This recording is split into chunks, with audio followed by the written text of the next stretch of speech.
এবার ঘুরে আসা যাক জঙ্গলমহলে। জঙ্গলমহলে 21-এর পরেও আরো ফিকে হতে শুরু করলো 24-এর কুরুক্ষেত্রে গেরুয়া রং, আবার জোড়া ফুলের সবুজ। এক এক কেন্দ্রে এক এক রকম অঙ্ক। অঙ্কটা কি রং বদলের? দেখুন।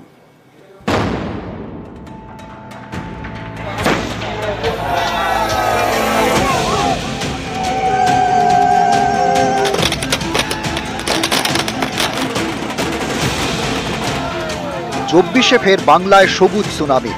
জঙ্গলমহলেও বিজেপিকে পিছনে ফেলে টেক্কা দিল তৃণমূল। 19-এর লোকসভা ভোটে জঙ্গলমহলে 3 কেন্দ্রেই পদ্ম ফুটেছিল। এবার বাঁকুড়া এবং ঝাড়গ্রাম এই 2 আসন বিজেপির থেকে ছিনিয়ে নিল তৃণমূল। পুরুলিয়ায় বিজেপি জিতলেও 19-এর তুলনায় জয়ের ব্যবধান অনেক কমেছে।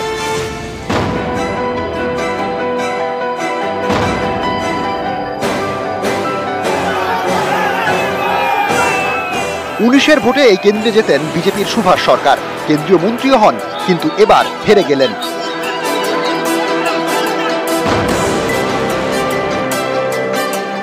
অনেকেই বলছেন এর পিছনে রয়েছে বিজেপির ভিতরের কোন্দল।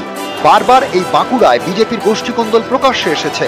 বারবার দলীয় কর্মীদের বিক্ষোভের মুখে পড়েছেন সুভাষ সরকার, তাতেই বাজিমাত তৃণমূলের। 19-এর লক্ষাধিক ভোটের ব্যবধান টপকে এবার বাঁকুড়া ছিনিয়ে নিল তৃণমূল। বারবার ওদের দলের মধ্যে প্রচুর ক্ষোভ বিক্ষোভ হয়েছে। সাধারণ মানুষ তো দূরের কথা, দলের কর্মীরাই ওকে কাছে পায়নি, কথা বলার সুযোগ পায়নি। কেন্দ্রীয় বঞ্চনা, একটার পর একটা কেন্দ্রীয় বঞ্চনা।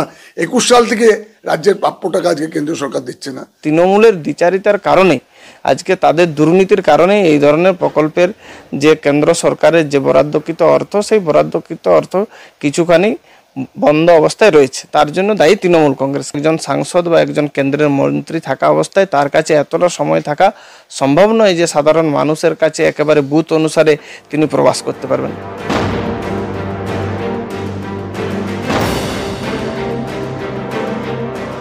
উনিশের লোকসভা ভোটে তৃণমূলের থেকে ঝাড়গ্রাম আসন ছিনিয়ে নেয় বিজেপি। তারপর 21-এর বিধানসভা ভোটে সেই হারানো জমি পুনরুদ্ধার করে ঘাসফুল শিবির। ঝাড়গ্রাম লোকসভা কেন্দ্রের সব বিধানসভা আসনেই জেতে তৃণমূল। 24-এও সেই ছবি বদলায়নি, 7 আসনেই এগিয়ে তৃণমূলের প্রার্থী। পর্যবেক্ষকদের মতে রাজ্য সরকারের বিভিন্ন সামাজিক প্রকল্পে ভরসা রেখেছেন ঝাড়গ্রামবাসী, তাই তৃণমূলকে ঢেলে সমর্থনও করেছেন। 19-এর লোকসভা ভোটে বিজেপি জিতেছিল 11,767 ভোটে। এবার ঝাড়গ্রামে তৃণমূল জিতেছে 1,74,048 ভোটে।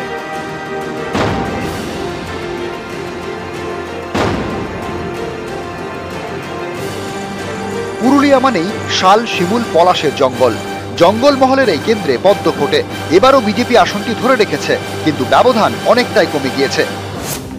19-এর লোকসভা ভোটে পুরুলিয়ায় বিজেপি জিতেছিল 2,04,732 ভোটে, আর 24-এ সেই ব্যবধান কমে হয়েছে 17,079। বিজেপি পুরুলিয়া লোকসভা আসন জিতলেও বিধানসভা আসনের নিরিখে তাদের টেক্কা দিয়েছে তৃণমূল। 21-এর বিধানসভা ভোটে পুরুলিয়া লোকসভা কেন্দ্রের 5 আসনে জেতে বিজেপি, 2টিতে তৃণমূল। এবার 3 আসনে এগিয়ে বিজেপি, 4টিতে তৃণমূল। পর্যবেক্ষকদের মতে পুরুলিয়ায় পদ্মের পতনের বড় কারণ কুর্মী ভোট। একগুচ্ছ দাবি নিয়ে 2022 সাল থেকে আন্দোলনে কুর্মীরা। এবার ভোটে নির্দল প্রার্থী হয়ে ভোটে লড়েন কুর্মী নেতা অজিত মাহাতো। তিনি ভোট পেয়েছেন 98,658। 2019 সালে কর্মীদের সমর্থন ছিল বিজেপির দিকে। সেবার পুরুলিয়ায় বিজেপি পেয়েছিল 6,68,107 ভোট। এবার তা কমে হয়েছে 5,78,489, অর্থাৎ বিজেপির ভোট কমেছে 89,618, আর কর্মী নেতা অজিত মাহাতো ভোট পেয়েছেন 98,658। এর থেকেই স্পষ্ট বিজেপিরই ভোট কেটেছেন কর্মী নেতা অজিত মাহাতো। মানুষকে ভুলভাবে বিভ্রান্ত করা হয়েছে। যদি আনুপাতিক হিসাবে দেখা হয়, পুরুলিয়া শহরের কিন্তু যে জয়ের ব্যবধানটা ছিল সেটা প্রায় একই আছে, আর গ্রামাঞ্চলের মানুষকে ঠিকভাবে বোঝানো হয়নি কোথায় ঘাটতি, কী কারণে আমাদের এই কম ব্যবধানে পরাজয় হয়েছে সেটা অনুসন্ধান করে দেখা হচ্ছে, এবং আগামী দিনে নিশ্চয়ই এই ব্যাপারে আমরা আরও যাতে করে আগামী দিনে আমরা ভালো ফল করতে পারি সেই জন্য আমরা নিশ্চয়ই সচেষ্ট হব। নিউজ 18 বাংলা। পড়ুয়াদের আরাম দিতে এসি লাগানো হলো ক্লাসে, কিন্তু বিতর্ক এড়ানো গেল না। দেখুন।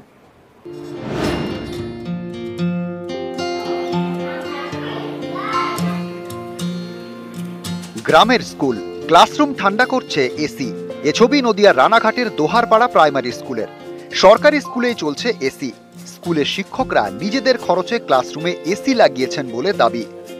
প্রচন্ড দাবদাহের মধ্যে যদি একটা বিদ্যালয়ে এসি বসানো যায় তাহলে ছাত্রছাত্রীরা আরাম পাবে। সেই স্বার্থে নিজেদের যে যতটা মাস্টারমশাই যতটা আর্থিক সাহায্য করেছেন সবাই মিলে আমরা এই বিদ্যালয়ে একটা শ্রেণীকক্ষে আমরা প্রাথমিকভাবে একটা এসি ইনস্টলেশন করেছি। দোহারপাড়া প্রাইমারি স্কুলে 2টি ক্লাসরুম 1 থেকে 4 পালা করে সব ক্লাসের পড়ুয়াদেরই এসি রুমে পড়ানো হচ্ছে, যাতে সবাই এসির আরাম খেতে পারে।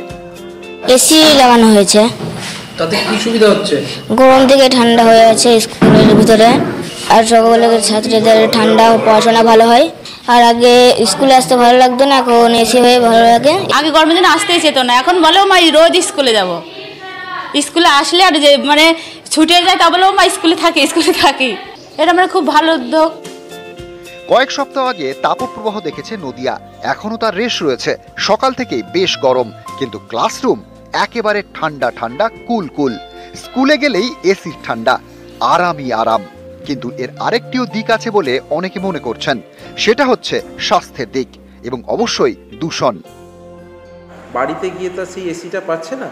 এসি থেকে যখন শিশুরা বাইরে যাবে তখন কিন্তু এই যে টেম্পারেচার চেঞ্জেস, বাইরে হয়তো দেখা গেল 38-39, ভেতরে হয়তো দেখা গেলো 24-25, এই যে টেম্পারেচার চেঞ্জেস এইটা কিন্তু খুব ক্ষতিকর বা খারাপ হয়ে যেতে পারে। কিছু লোক বলতে পারেন যে এতে হয়তো অভ্যাস খারাপ হয়ে যাচ্ছে, এতে এসি থেকে কার্বন গ্যাস বা আমাদের যেটা গ্রিন হাউস গ্যাস বেরোচ্ছে তাতে হয়তো পরিবেশের ভারসাম্য নষ্ট হবে, আরও উষ্ণতা বেড়ে যাবে। একই সাথে বৃক্ষরোপণ বা গাছ কেটে না ফেলা, এইসব অঙ্গীকার যদি আমরা একসাথে নিতে পারি তখনই কিন্তু এসির ব্যবহারের সুবিধা। রানাঘাট থেকে রঞ্জিত সরকার, নিউজ 18 বাংলা। এবার এমন একটা পঞ্চায়েতে নিয়ে যাব যার বিদ্যুতের বিল বাকি 20 লক্ষ টাকা, কিন্তু 24 ঘন্টা চলছে আলো। কেন দেখুন।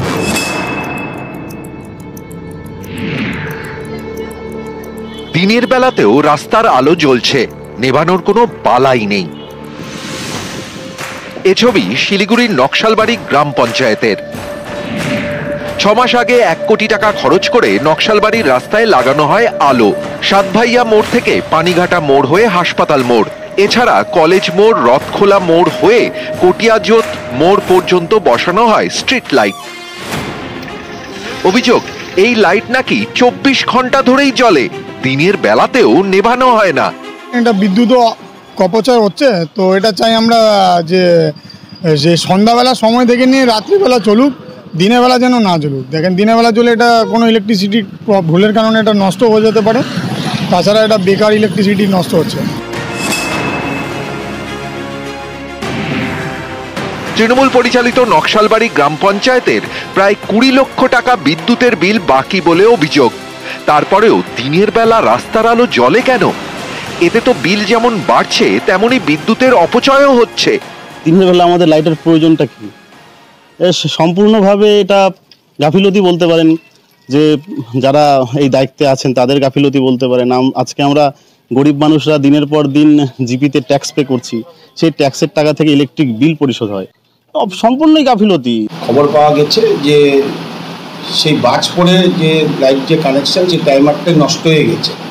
তো যেই কন্ট্রাক্টর কাজটি করেছে তাকেও আমরা মেসেজ দিয়ে দিয়েছি, কোনোভাবেই যাতে লাইটগুলো দিনের বেলা না জ্বলে, খুব তাড়াতাড়ি 1-2 দিনের মধ্যেই সেটি লাইটগুলো ব্যবস্থা করে দেওয়া হবে।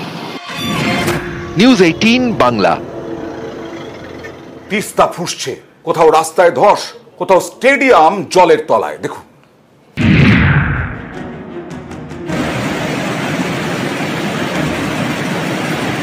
ভয়ঙ্কর তিস্তা, নাগাড়ে বৃষ্টিতে বিপর্যস্ত সিকিম, জায়গায় জায়গায় ধস, ক্ষতিগ্রস্ত বাড়ি।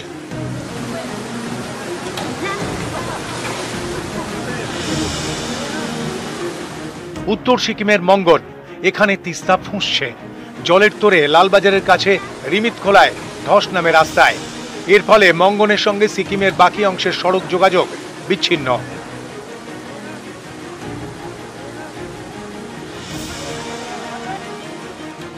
মঙ্গনের রাস্তায় ধসের জেরে আটকে যায় গাড়ি।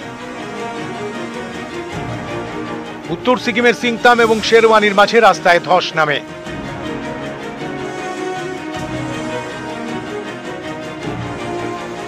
প্রবল বৃষ্টিতে কোথাও রাস্তায় জলের স্রোত,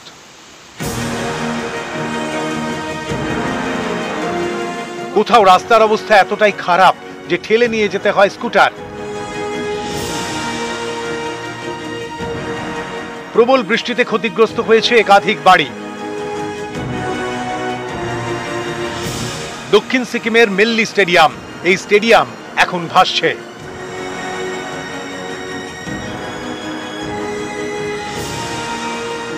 এভাবেই সিকিমে দুর্যোগে দুর্ভোগ। নিউজ 18 বাংলা। তিস্তা ফুঁসছে, প্রমাদ গুনছেন কালিম্পং জলপাইগুড়ির মানুষ।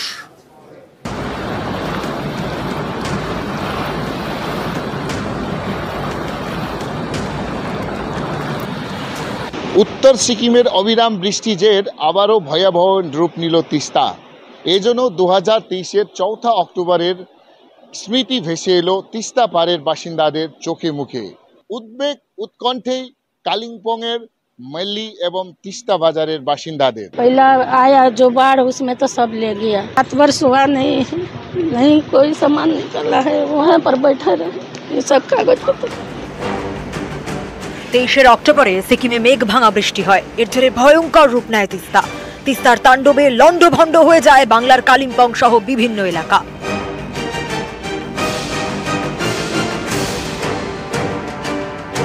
গত কয়েকদিন সিকিম পাহাড়ের পাশাপাশি সমতলেও টানা বৃষ্টি, জোড়া ফলায় ফের ফুঁসে উঠেছে তিস্তা। হু হু করে নদীর জল বাড়ছে, জলমগ্ন কালিম্পংয়ের তিস্তা বাজার।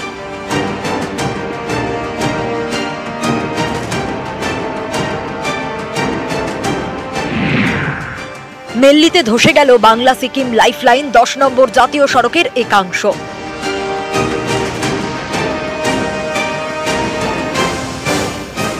কালিম্পং থেকে দার্জিলিং চলছে ঘুরপথে যাতায়াত।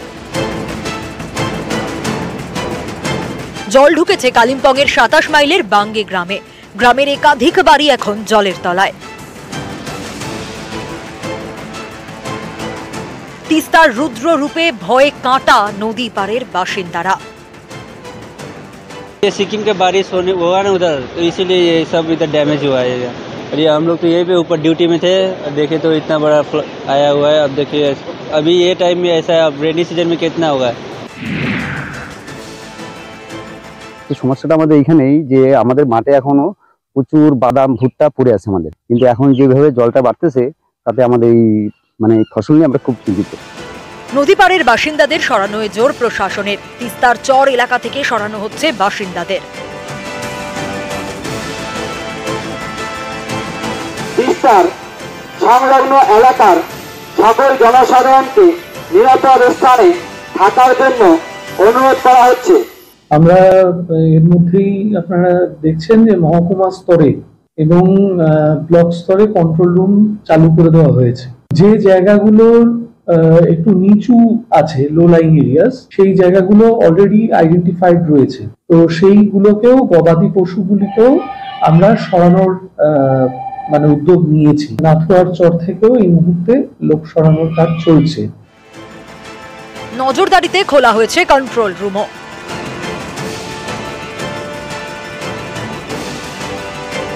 এরই মধ্যে তিস্তার জল ঢুকে পড়েছে মালবাজারের বাগরাকোট গ্রাম পঞ্চায়েতের অন্তর্গত টোটগাঁও গ্রামে। আরো জল বাড়লে কি হবে, ভয়ে বুক কাঁপছে স্থানীয়দের।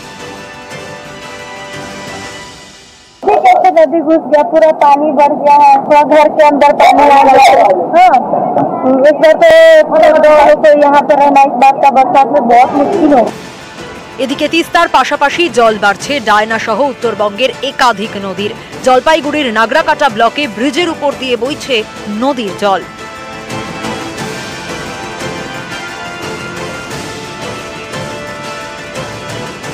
নিউজ 18 বাংলা।